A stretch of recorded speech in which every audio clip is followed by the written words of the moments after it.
안녕하십니까. 아나운서 이승현입니다. 신성원 아나운서의 개인 사정으로 다음 주 화요일까지 제가 여러분 찾아뵙겠습니다. 어젯밤 깜짝 소식이 전해졌습니다. 바로 우리나라와 쿠바의 수교 소식이었는데요. 공산주의 국가인 쿠바는 북한의 형제국으로 불리며 우리와는 공식 수교 관계를 맺은 적이 없습니다. 양국 수교 협의가 극비리에 이루어진 건 북한의 반발과 방해를 의식한 것으로 풀이되고 북한의 반응과 국제사회의 대북 제재에 어떤 영향을 미칠지에 관심이 모아지고 있습니다. 현재 쿠바에는 일제강점기에 이주한 한인 후손들이 거주하고 있고 코로나19 이전에는 쿠바를 방문하는 한국인이 연간 14,000명에 달할 정도로 민간 부분의 교류는 꾸준히 이어져 왔습니다. 자, 이제 공식적인 외교 관계가 이루어진 만큼 양국 간 경제 문화 교류가 더욱 활발해지길 기대해 보겠습니다.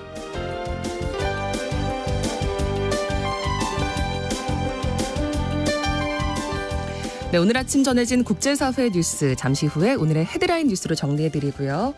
통신원 취재수첩에서는 아르헨티나 통신원을 연결해서 강력한 개혁을 공언했던 밀레이 대통령 취임 이후 어떤 변화가 있었는지 알아보겠습니다. 자, 그리고 글로벌 이슈에서는 비트코인이 2년여 만에 5만 달러 선을 돌파한 배경이 무엇인지 그 이야기도 나눠보겠습니다. 2월 15일 목요일 KBS 1라디오 오늘 세계는 시작합니다.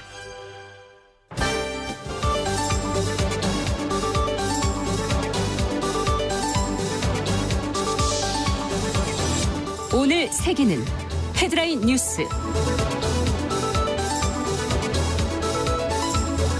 우리나라가 공산주의 국가 쿠바와 수교했습니다.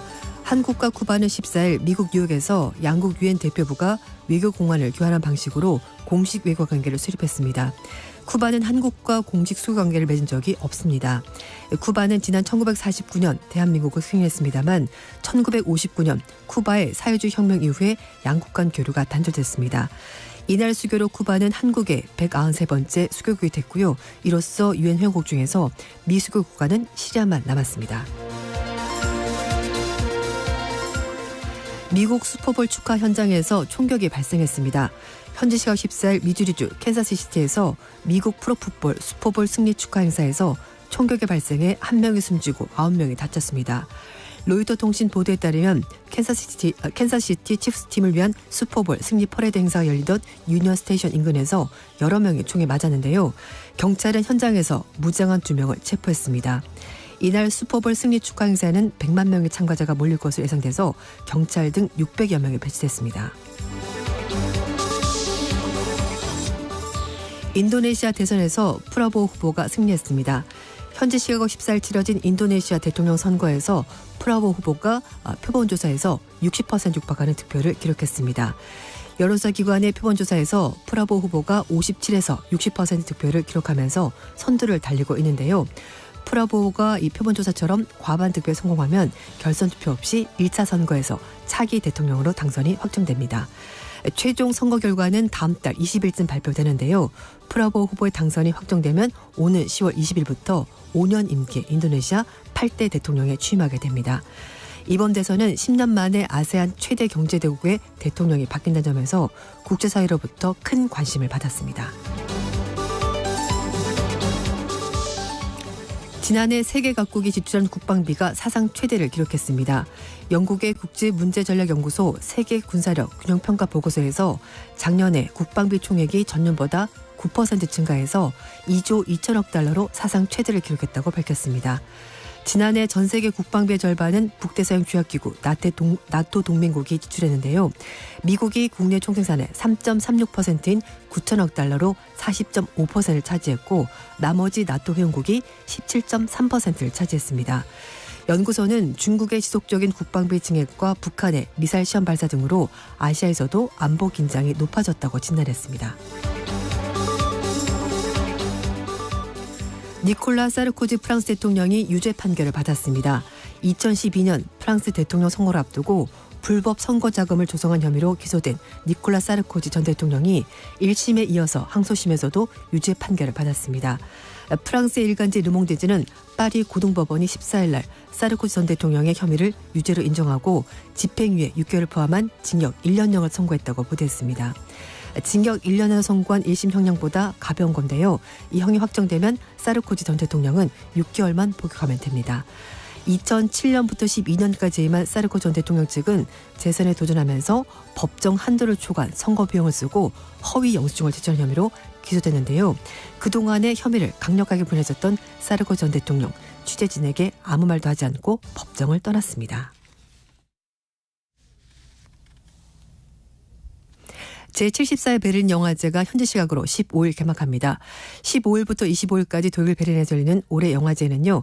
홍상수 감독의 31번째 장편 영화 여행자의 피로, 그리고 마동석 주연의 범죄도시 4 이렇게 포함해서 5편의 한국 영화가 초청됐는데요. 경쟁 부분에 선보이는 여행자의 피로는 프랑스에서 온 이리스가 한국 여성에게 프랑스를 가르치면서 벌어지는 이야기입니다. 홍 감독은 도망친 여자부터 5년 연속 베를린 영화제에 진출했는데 최고 작품상에 해당하는 황금공상은 아직까지 받지 못했습니다. 네, KBS 일라디오 오늘 세계는 오늘의 헤드라인 뉴스로 시작했습니다. 조윤주 외신캐스터가 전해드렸고요. 이어서 오늘의 키워드 함께 살펴보겠습니다. 네, 첫 번째 키워드, 이변은 없었답니다. 네. 올해 선거의 해죠. 맞습니다. 조금 전에 언급한 그 국가입니까? 네, 인도네시아 대선 소식인데요. 네. 뭐 예상대로 지지율 1위를 달성했었던 프라보 수비안토 국방부 장관이 사실상 승리를 확정지었습니다. 네. 지금 출구조사 결과가 60%대까지 나오면서 득표율이 가장 높게 나오고 있고요. 근데 이게 통상 개표 완료까지 35일 걸리기 때문에 네. 인도네시아는 퀵 카운트, 신속 집계를 통해서 선거 결과를 예측한다고 합니다. 그렇군요. 선거관리위원회가 표본 개표를 통해서 미리 선거 결과를 예측하는데 표본으로 지정된 투표소 투표함에 선관위 관계자가 직접 가서 개봉해서 집계하는 방식인데 이게 지금 거의 60%까지 나온 겁니다. 그래서 이변이 없는 한 1등으로 당선이 될 것으로 보이는데 사실 프라보 후보가 지난 수십 년간 대통령직에 도전했었는데요. 네. 퇴임하는 조코 위도 대통령이 암묵적으로 지지하면서 그 지지층 같이 등에 업고 이번에 당선이 확정될 것 같습니다. 예. 위도도 대통령은 인도네시아를 동남아시아에서 가장 큰 경제 성공을 거둔 나라로 만든 만큼 국민들로부터 큰 인기를 얻었는데 문제는 선거법을 바꾸면서 자신의 장남을 프라보 후보의 부통령 후보로 내세우면서 노골적으로 지지해서 좀 형평성에 문제가 있다는 비판을 받고 있습니다. 하지만 공약 측면에서는 뭐 이전 정부를 그대로 이어갈 것으로 보이고요. 조코 위도 대통령의 외교 정책 그리고 냉전 시대부터 지금까지 왔었던 비동맹 중립 노선을 그대로 이어갈 것으로 보이고요. 그리고 니켈 같은 원강은 수출하지 않고 가공된 제품만 수출하도록 하는데 이것도 역시 그대로 이어갈 것으로 보입니다. 그렇군요. 큰 틀에서 그런 부분은 바뀌지 않지만 어쨌든 네. 정치적인 뭐 중립 의무 좀 위반 아니냐 네, 이런 비판들이 맞아요. 나오고 있는 것 같은데 그래서인지 인도네시아 민주주의가 후퇴할 수 있다 이런 우려도 나오고 있다고요. 네, 뭐 어두운 과거가 다시 재현될 거다라는 얘기를 하는데요. 왜냐하면은 프라우 후보가 물론 일단 뭐 1등으로 되면서 정권을 잡을 것으로 보이는데 이렇게 되면은 민주주의 국가로 꼽히던 인도네시아 미래 좀 어두워질 수 있다라고 뉴욕타임스가 전했습니다. 예. 왜냐하면은 독재자 수하르토 전 대통령의 축출 이후에 자유시대가 있었는데 이게 다시 위협받을 수 있다라고 하는 겁니다. 이 말씀드렸던 프라보가 네. 수하르토 전 대통령의 사위 출신이라고 합니다. 그래서 예. 네 이제 국방 사위 출신이라는 말씀이 너무 이전 사회 예. 지금은 이제 관계가 정리가 됐는데 사회 출신이고 수라토 정권 당시 군에 복무하면서 민주화 운동가들을 납치했었고요. 그리고 동티모로 이런 데서 반군들을 잔인하게 탄압했었던 여러 가지 인권 침해 사건에 깊숙이 연루된 사람이기 때문에 대통령이 되면은 그때 시대로 다시 돌아가는 것 아니냐라고 우려를 하는 겁니다. 네, 국제사회 이목이 좀 집중될 수밖에 없는 이유겠네요. 네. 자, 두 번째 키워드입니다. 이유는 다르지만 결과는 비슷하다. 이건 어떤 얘기입니까? 네. 정치인들은 끝이 좋지 않은 경우가 많죠. 그렇죠. 아름다운 퇴장 이런 건 사실 잘 없습니다. 그렇죠. 유명한 정치인들이 네. 특히 더 그런 것 같아요. 빌 클린턴 전 대통령도 좀 개인적으로 문제가 있었고요. 네. 그렇죠. 그리고 지금 트럼프 전 대통령은 뭐 재판 때문에 좀 문제가 그렇죠. 많고 그렇죠. 근데 프랑스에서는 사실 뭐 개인적인 사정은 별로 관여하지 않습니다만 이번에는 이게 약간 불법 선거 자금 조성한 것 때문에 니콜라 사르코지 전 대통령이 지금 재판에서 항소심에서도 유죄를 선고받았습니다. 네. 2012년 대선 당시였는데요. 그때 불법 선거 자금을 조성한 혐의로 사르코지 전 대통령 1심에 이어서 항소심에서도 유죄 판결 받았습니다. 파리 고등법원이 사르코지 전 대통령의 혐의를 유죄로 인정하고 네. 집행유예 6개월 포함해서 징역 1년형을 선고했는데요. 일단 형량이 원심보다 좀 가볍긴 합니다만 확정이 되면 6개월은 어쨌든 복역을 해야 된다고 합니다. 그동안의 혐의를 강력히 부인했었는데 아무 말도 하지 않고 예. 법정을 떠났습니다. 지금 2012년에 지금 기소가 됐다고 하지 않았습니까? 사실 상당히 오랜 기간 동안 10년도 법정 넘었죠. 다툼을 해왔던 것으로 지금 보이는데 맞아요. 지금 어떤 혐의로 기소가 됐습니까?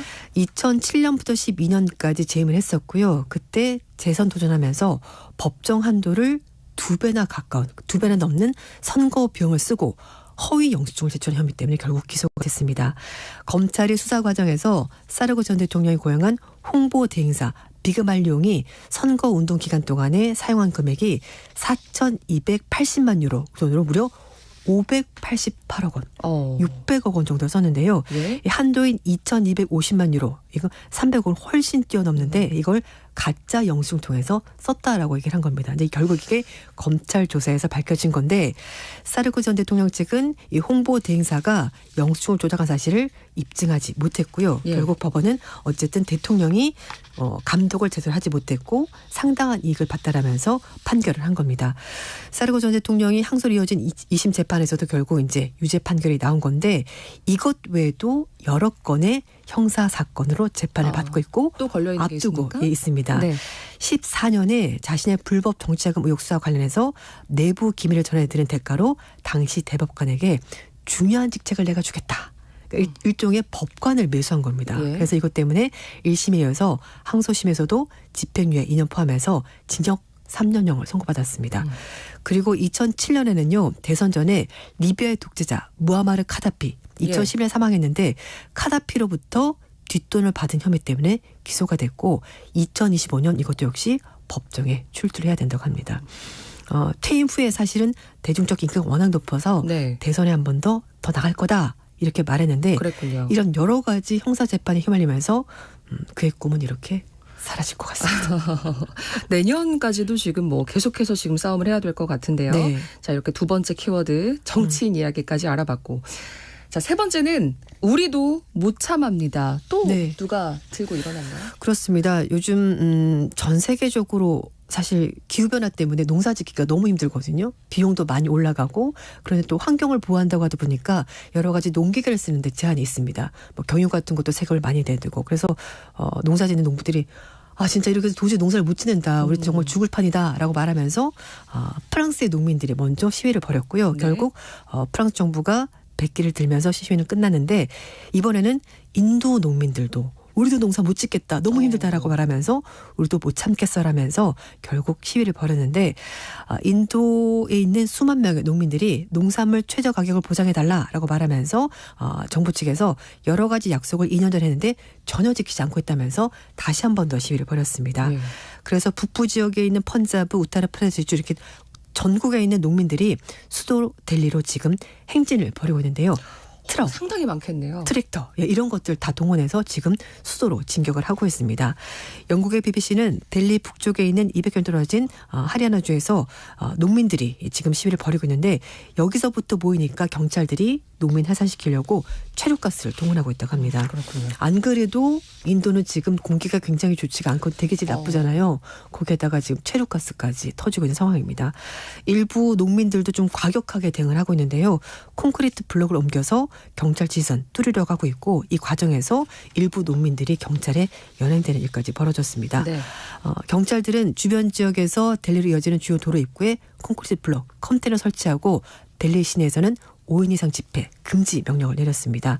2020년에도 농민들의 시위가 있었는데요. 그때 농업개혁 관련 3개 법안이 의회를 통과하자 해당 법안이 시행에 들어가면은 민간 기업들이 농업 부분을 완전히 장악할 거라면서 농민들이 시위를 벌였고요. 이 과정에서 갑자기 기온이 떨어지면서 네. 코로나19 감염 때문에 당시 무려 700여 명의 농민들이 사망했습니다. 인도 정부도 당시 상황이 재발하는 것 아니라면서 굉장히 걱정을 하고 있고 인력도 투입을 하고 있는데요. 그래서 농산물 최저 가격 보장 입법 등을 약속하면서 네. 농민들과 협상을 벌였는데 아직까지 합의를 하지 못했고 결국은 시위가 시작이 됐습니다. 네. 자, 다음 이야기입니다. 이런 기록은 굳이 깰 필요가 없는데. 네. 날씨 이야기 좀 해볼까요? 네. 이것도 사실 지구 온난화, 기후 변화와 관련이 있습니다.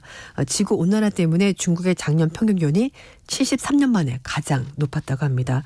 중국 기상국이 최근에 발표한 2023년 중국 기후 관보에 따르면 작년에 전국 평균 기온이 10.71도시로 평년보다 0.82도씩 높아졌다고 하는데요. 1951년 이후 최고치라고 합니다. 뿐만 아니라 전국의 평균 폭염 일수도 평년보다 4.4일 많아서 1961년 이후 가장 많은 날짜를 기록하고 있습니다. 세계 127개국의 하루 최고 기온이 사상 최고를 경신하거나 동률을 이룬 것으로 이제 중국이 집계를 하고 있는데 반대로 네. 비는 안 옵니다. 이제 점점 가물어지는 상황이 됐는데요. 네. 전국의 평균 강수량 615mm로 평년보다 약 4% 줄었고요. 또 작년의 강수량이 2012년 이후 두 번째로 적었다고 합니다. 그렇군요.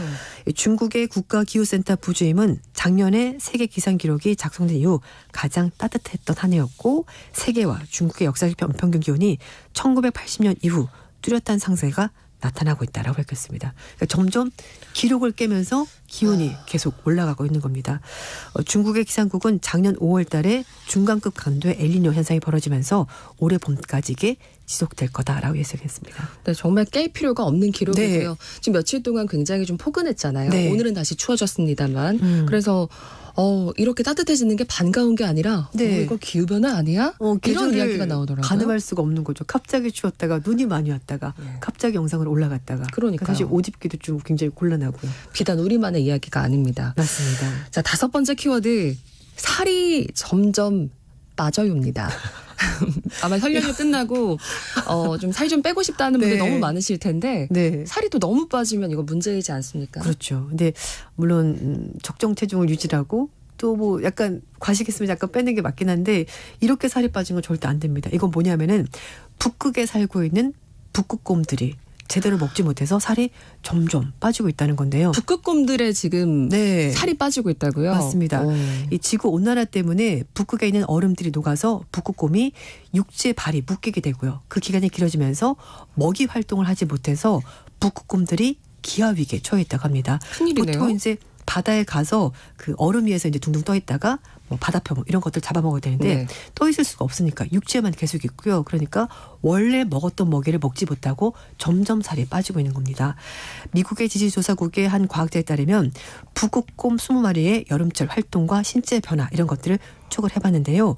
거의 모든 북극곰이 하루에 평균 1kg씩 체중이 줄고 있다고 합니다. 지금 하루 평균 1kg씩이라고 하셨나요? 너무 충격적이죠. 이거는 정말 큰일인데요. 그러니까 거의 먹지 못한다라고 봐도 과언이 아닌데요. 어. 북극곰이 온난화 때문에 해빙이 없어지는 기간이 점점 길어지면서 이런 그 생활 방식에 적응하지 못해서 결국 육지에 있게 되고 그렇다 보니까 충분한 먹이를 먹지 못해서 기아 위험에 처해질 수 있다는 겁니다. 그 생태계가 지금 다 얽혀있기 때문에 정말 맞아요. 걱정입니다.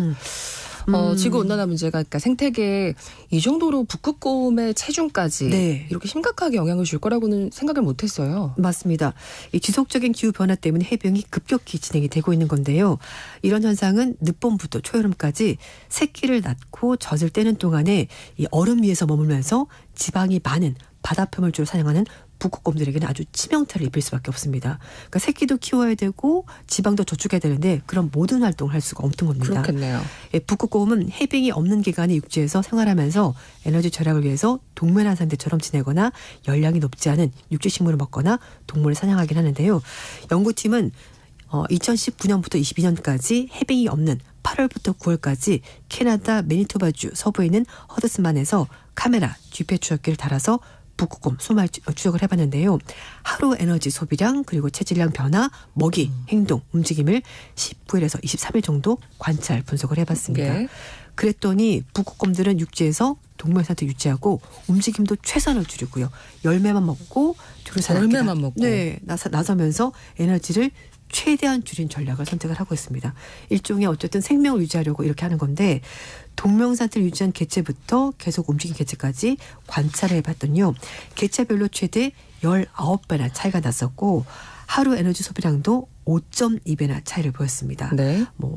개체의 나이, 성별, 임신 여부, 초기 체중 이런 것들과는 다 관련이 없었다고 하는데 그러니까 모두가 공통적으로 이런 현상이 나타났다는 거죠. 예.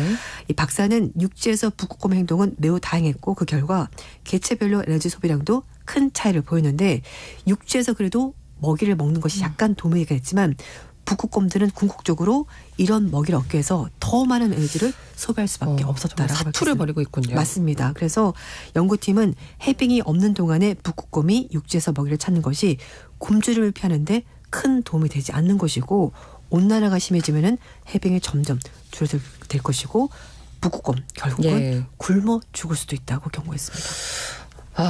참 북극곰 계속 우리가 좀 관심을 갖고 지켜봐야 될 것 같고요. 네, 그리고 또 개체수가 많지 않기 때문에 보호하기가 더 힘들 것 같습니다. 마지막 키워드입니다.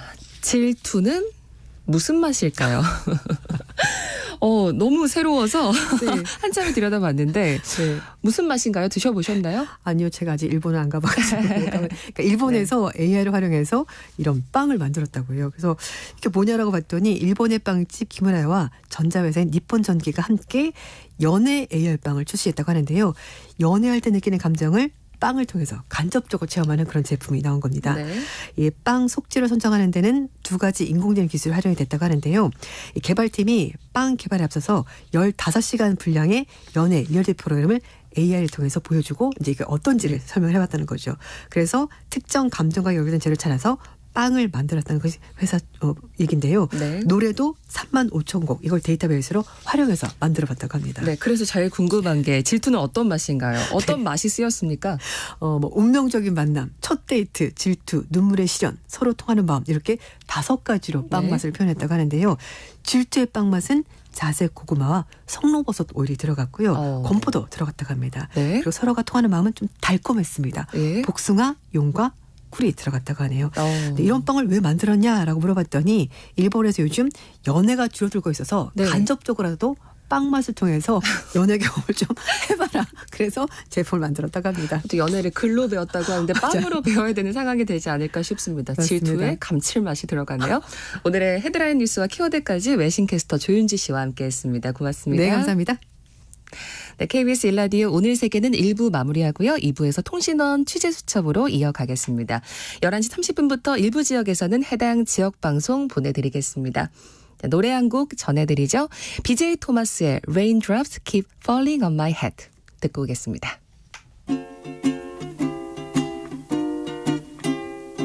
Raindrops are falling on my head And just like the guy whose feet are too big for his bed Nothing seems to fit Those raindrops are falling on my head They keep falling So I just did me some talking to the sun And I said I didn't like the way he got things done Sleeping on the job Those raindrops are falling on my head They keep falling But there's one thing I know The blues they send to meet me Won't defeat me It won't be long till happiness steps up to greet me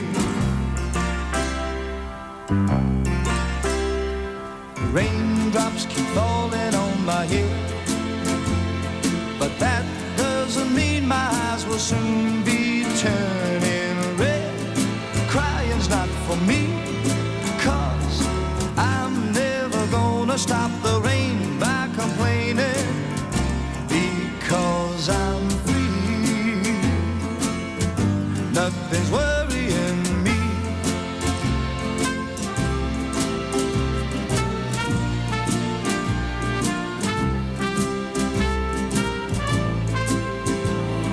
It won't be long till happiness steps up to greet me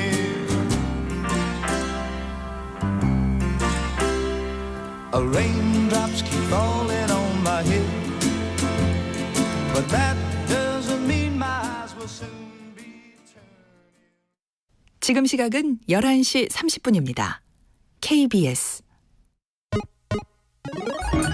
Ladies and gentlemen. 국제사회의 다양한 뉴스를 한눈에 KBS 1라디오 오늘 세계는 세계를 바로 보는 최소한의 투자입니다.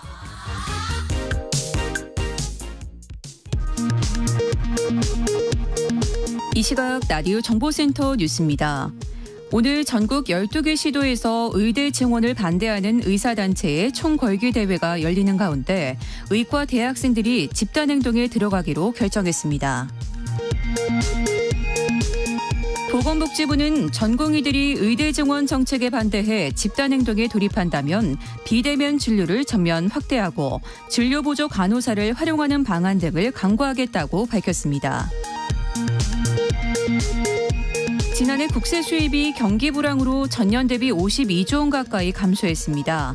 소득세는 12조 9천억 원 감소했고 법인세는 23조 2천억 원 감소했습니다. 지난해 한국의 경제 성장률이 25년 만에 일본에 뒤진 것으로 확인됐습니다. 일본 내각부가 발표한 지난해 일본의 실질 국내 총생산 GDP 성장률은 1.9%로 한국의 1.4%보다 0.5%포인트 높았습니다. 한국이 북한의 형제국으로 불리는 쿠바와 수교했습니다. 미국 정부는 한국의 결정을 존중한다는 입장을 밝혔습니다. 오늘 새벽 2시 46분쯤 포스코 포항제철소에서 불이 나 소방당국이 소방차 27대와 인력 83명을 투입해 약 3시간 만에 불을 껐습니다. 경찰과 소방당국은 정확한 화재 경위와 피해 규모를 조사 중입니다. 경기도 부천의 아파트에서 70대 어머니와 40대 딸이 숨진 채 발견돼 경찰이 수사에 나섰습니다. 경찰은 악취가 난다는 신고를 받고 출동해 시신을 발견했습니다. 지금까지 라디오 정보센터 뉴스 정한나였습니다.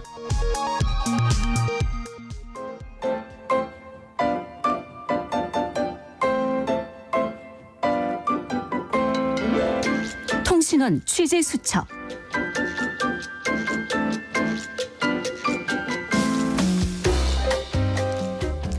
통신원 취재수첩. 오늘은 지구 반대편으로 갑니다. 아르헨티나 부에노스아이레스에서 정덕주 통신원이 준비하고 있습니다. 통신원님 안녕하십니까?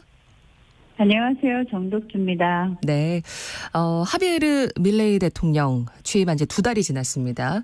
그동안 아르헨티나는 만성적인 경제 위기에 처해 있었는데 지금 경제적으로 좀 변화가 있습니까? 네, 만성적인 경제 위기에 시달려왔던 아르헨티나 국민들은 기존에 늘 봐왔던 기성 정치인들을 제치고 새롭게 혜성처럼 정치판에 등장한 경제학자 출신의 후보였던 하비에르 밀레이를 아르헨티나 대통령으로 선출했었습니다. 새 정부인 밀레이 대통령의 국정이 어느덧 2달이 되었는데요. 하지만 국민들의 예상과는 달리 경제 위기를 타파할 뚜렷한 정책은 대두되고 있지 않습니다. 이미 대선 후보 시절부터 그는 자신이 대통령이 될 경우 취임 초기부터 재정 긴축을 할 것이며 아르헨티나는 계속해서 스태그플레이션에 처해질 것이라 공공연히 언급해 왔는데요. 여전히 아르헨티나는 살인적인 물가 상승과 경기 침체를 겪고 있습니다. 물가 상승 얘기가 좀 심각하다고 지금 말씀을 해주셨는데 그럼 밀레이 대통령 취임 후에도 물가 상승세가 이어지고 있나요? 네, 그렇습니다. 밀레이 대통령 취임을 전후한 지난해 12월 한 달 동안에도 아르헨티나 소비자 물가는 25.5% 올랐습니다. 전년 12월 대비 연간 물가 상승률은 210%를 넘어 33년 만에 최고치를 경신했고요. 게다가 전 알베르토 페르난데스 정권 시절에는 물가 억제를 위해서 프레시오 후스토라는 공정 가격 정책을 펴서 서민들의 기본 장바구니에 해당되는 현지에서는 주식에 해당되는 밀가루, 빵 등과 같은 식료품 및 기초 생필품은 가격 동결을 해왔었는데요. 네. 신임 대통령 취임 후 공정가격 정책이 중단되어져서 서민들이 실제로 먹고 쓰는 품목들 또한 가격이 천정부지로 올랐습니다. 이에 서민들의 주머니는 더욱더 얇아졌습니다. 또한 에너지 부분과 대중교통 요금에는 전 정부 때까지만 해도요, 정부 지원금이 있어서 요금이 동결되었었는데요. 이 또한 폐지되면서 가스, 전기의 공공요금과 대중교통의 요금도 3배 이상 상승되었습니다. 월급은 스태그플레이션으로 오르지 않고 있는데 물가가 상당히 많이 올라 경제 침체는 계속해서 이어지고 있습니다. 네, 지금 말씀하신 하나하나가 굉장히 상황이 좋지 않은 것 같아요. 연간 물가 상승률이 210%면 지금 2배가 됐다는 그런 말씀이잖아요.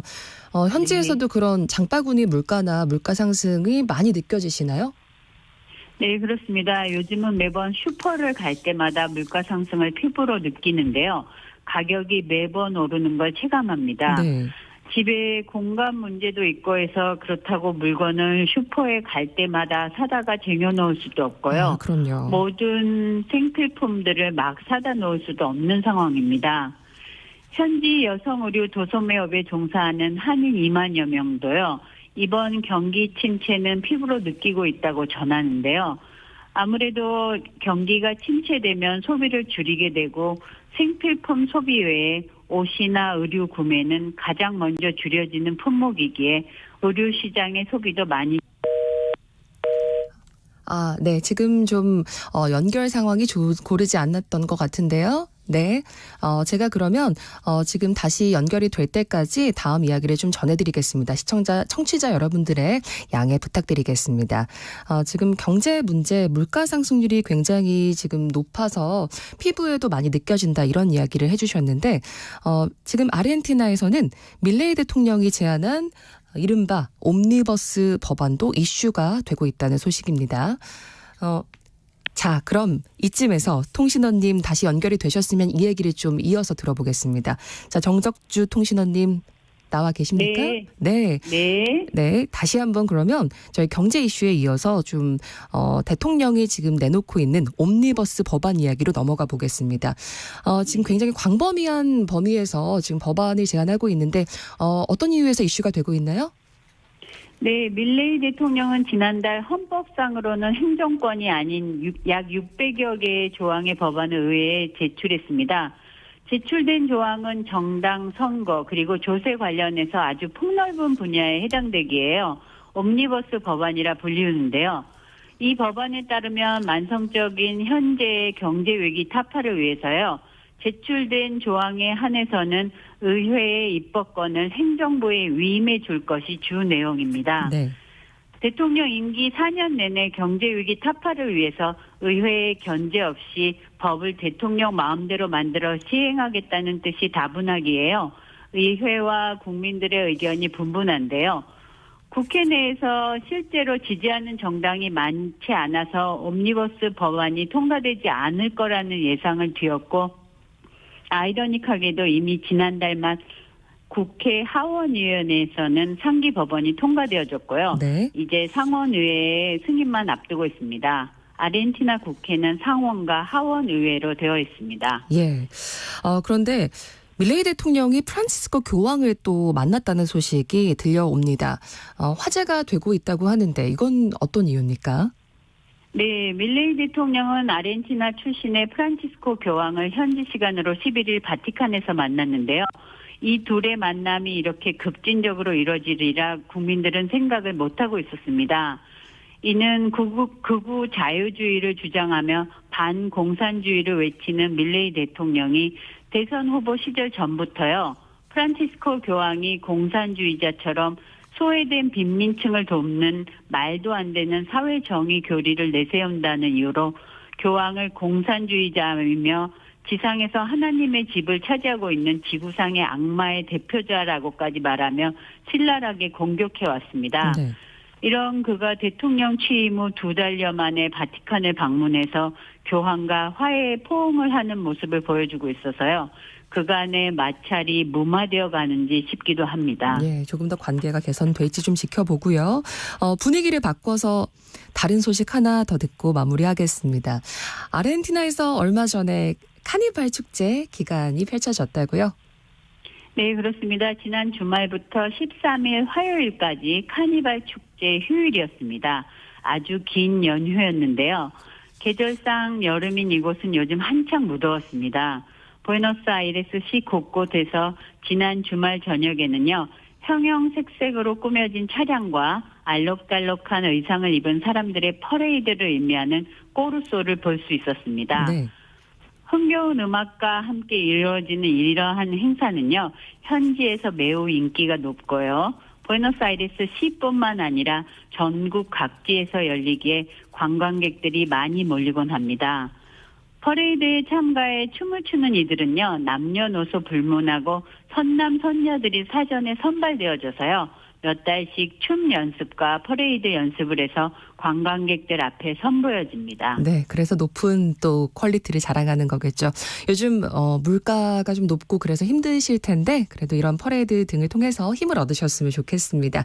자, 오늘 소식 잘 들었습니다. 지금까지 아르헨티나 부에노스아이레스에서 정덕주 통신원이었습니다.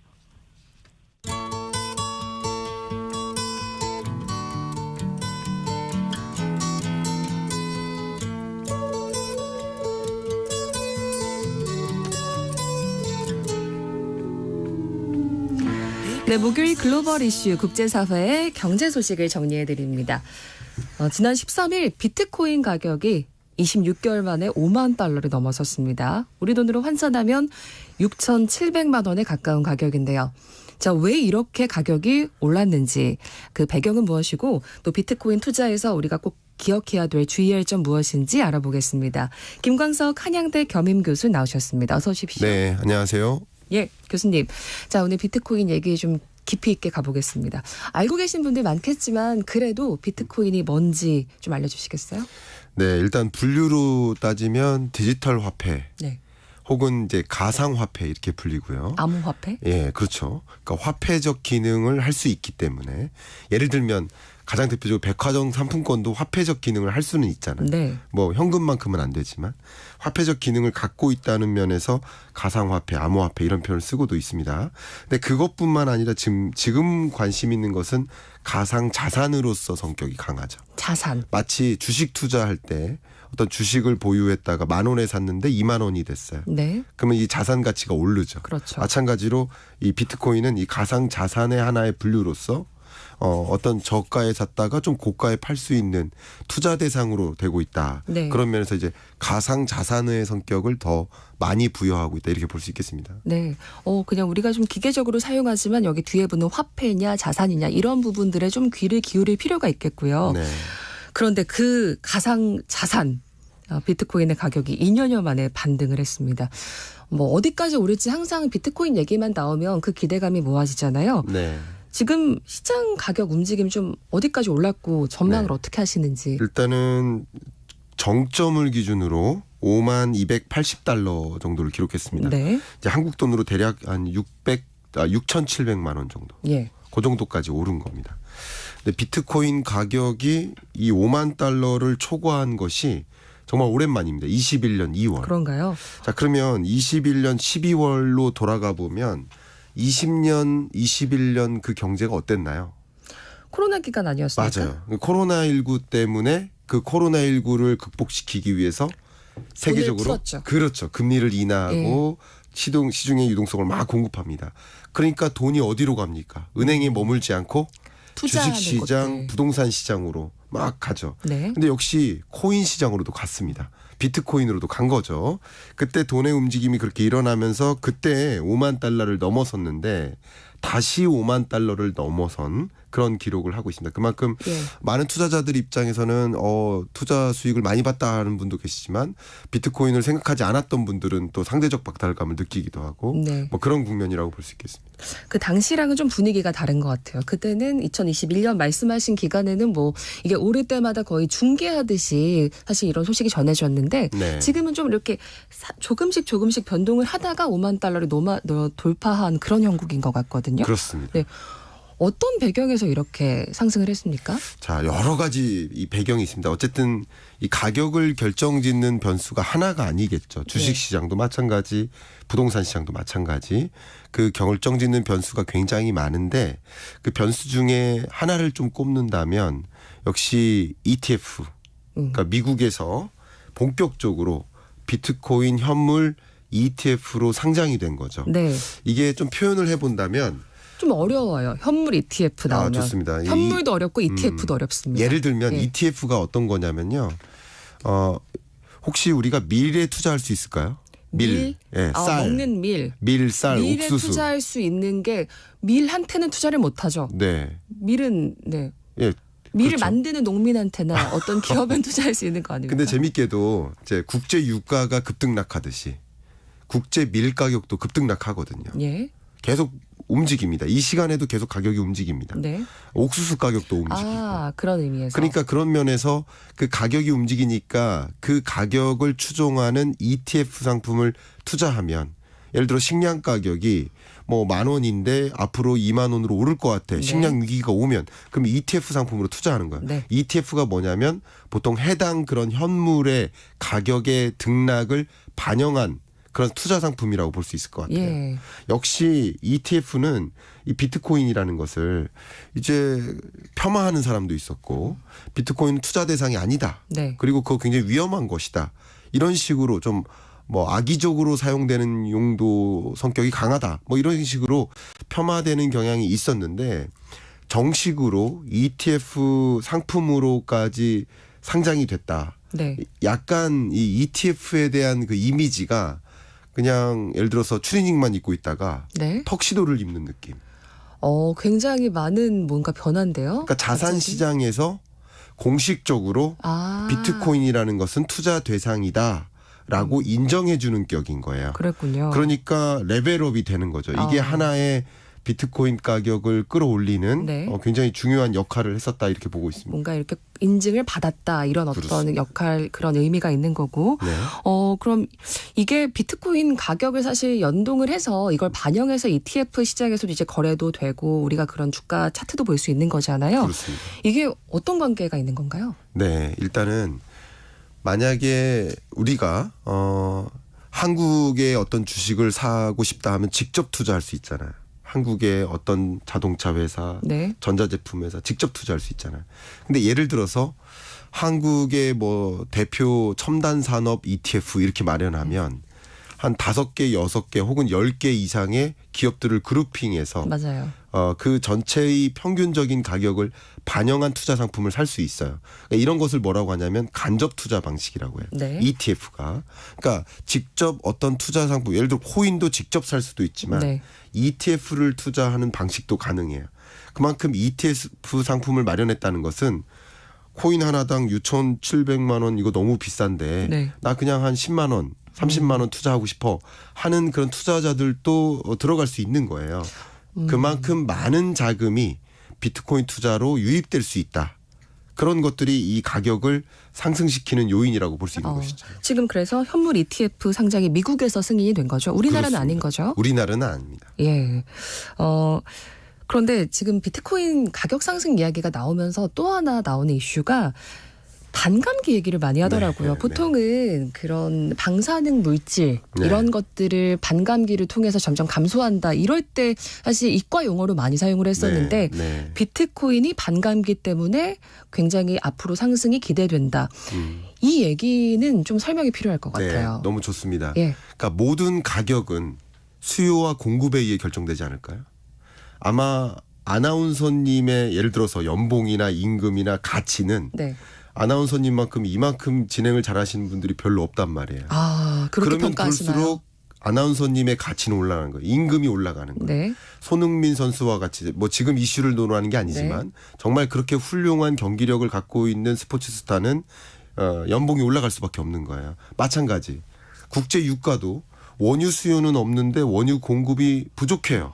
원유 공급이 부족해 수요는 많아지는데 네. 가격이 올라가는 거죠. 반대로 경기가 침체돼서 수요가 둔화되는데 원유 공급은 많아요. 그러면 네. 그 원유 가격이 떨어지겠죠. 마찬가지예요.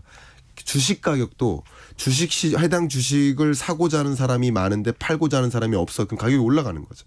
마찬가지로 비트코인도 네. 비트코인 공급량과 비트코인 수요, 투자 수요가 수요와 공급에 의해서 결정되는 거라고 볼 수 있겠어요. 네. 근데 이 반감기라는 것은 비트코인 채굴량이 4년에 한 번씩 절반으로 줄어들게 설계가 돼 있어요. 비트코인 공급이 줄어든다 이런 그렇습니다. 의미로 받아들이면 되는 거죠. 4년마다 절반으로 양이 줄어드는 그게 딱 정확히 반감기인데 네. 반감기가 곧 온다는 거죠. 4월로 얘기를 하더라고요. 그렇습니다. 세 번째 반감기가 오고요. 역사적으로도 그동안 이 반감기가 올 때마다 이 비트코인 시장이 굉장히 크게 출렁였거든요. 급격히 상승했거든요. 네, 그런 것들을 보여주다시피 하기 때문에 이런 것들을 반영해서 또 투자 열풍이 또 유입되는 것이다. 이렇게 볼 수 있겠습니다. 예. 근데 여기서 끝이 아니고요. 지금 연준 얘기까지도 나옵니다. 네. 연준이 지금 금리를 좀 인하하지 않을까 그런 기대감이 사실상 있잖아요. 네. 뭐 지난달 물가 상승률이 3%대로 나오긴 했습니다만 네. 그래서 금리를 인하하면 비트코인에 대한 투자 심리가 높아질 것이다. 이런 기대는 좀 어떻게 현실적으로 가능하다고 보신가요? 가능합니다. 자, 지금 이 세 가지 요인을 고루 본 거예요. 무슨 말이냐? 네. 이 가격을 결정짓는 변수가 여러 가지일 텐데 규제가 완화된다. 아까 턱시도를 입는다. 라는 관점에서 레벨업이 되는 거고요. 네. 두 번째 공급과 수요를 비교해 봤더니 반감기가 찾아오면 공급량이 축소되겠구나. 그런 면에서 또 다른 기회를 좀 생각해 볼 수 있는 거고요. 마지막 세 번째는 자산 시장의 가치, 네. 돈의 이동에 따라 나타나는 현상입니다. 2020년, 21년에 팬데믹 때 금리를 제로 금리로 떨어뜨리니까 예.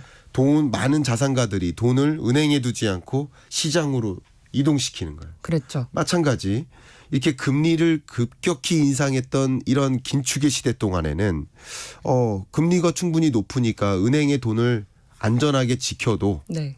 굳이 불안하게 주식 투자할 필요 없이 그래도 좋으니 은행으로 돈이 이동했던 거예요. 근데 반대로 이제 금리의 인하 시점이 곧 도래한다라고 보고 있기 때문에 네.